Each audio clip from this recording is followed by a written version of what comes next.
VR, the way we think about VR at USA Today is it's a new medium.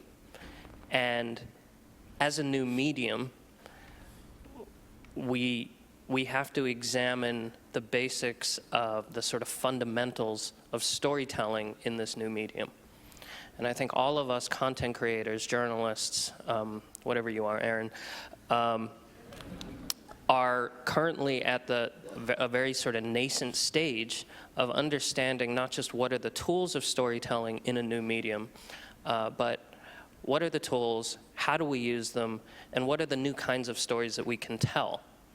So what you're doing, which is completely reasonable, and what all of us are doing, is we're taking our current thinking of how we think about storytelling in print or radio or short-form video on the web or documentary filmmaking, and we're applying that lens to storytelling in VR because that's all we know. But that is not that's not what's going to determine great storytelling in the future. I think we, through trial and error, through learning by doing, through fast failure, we're going to figure out how do we tell compelling stories in this new medium, and what are the tools, and questions like where do you place the camera, I think are going to fade away as these new tools and capabilities are revealed. Suddenly you're in a world where it seems like you have much less control over your own storytelling. So how do you bring those principles of storytelling into a VR experience? What carries over from what we've done before, and what are we just going to have to throw out from our old thinking? I don't think the principles of storytelling change at all in VR. I think the tools change, and I think the control that traditionally rested with the director or the storyteller, some of that is being ceded to the audience. And you talk about selectivity or interactivity or being able to look wherever you want to look.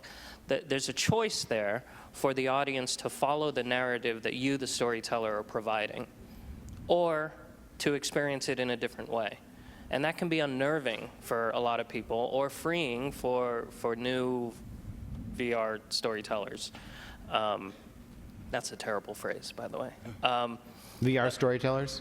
We just don't like that phrase. But I think I don't think the fundamentals of storytelling change.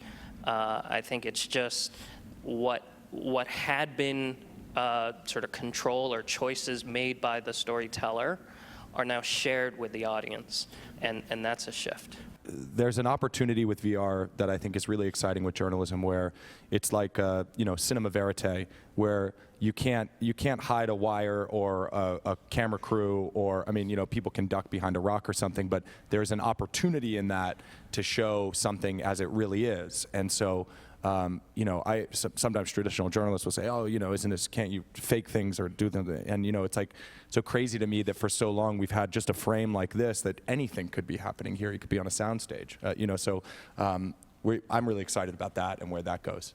And just to add one more point, we talked about it backstage, but 2015 for all of us up here and anybody who was in anywhere in the VR space was like a brutal year. Of really, there were 5 of us who slept at our office for 8 months because we were working around the clock on these things. It was just anybody who was in the VR, like I have gray hair, we were talking about backstage, it was a hard, wonderful, incredible year, but it was hard. I have scars. Yeah. I have scars. But that's what it took, and I think that 2016 we're going to work twice as hard,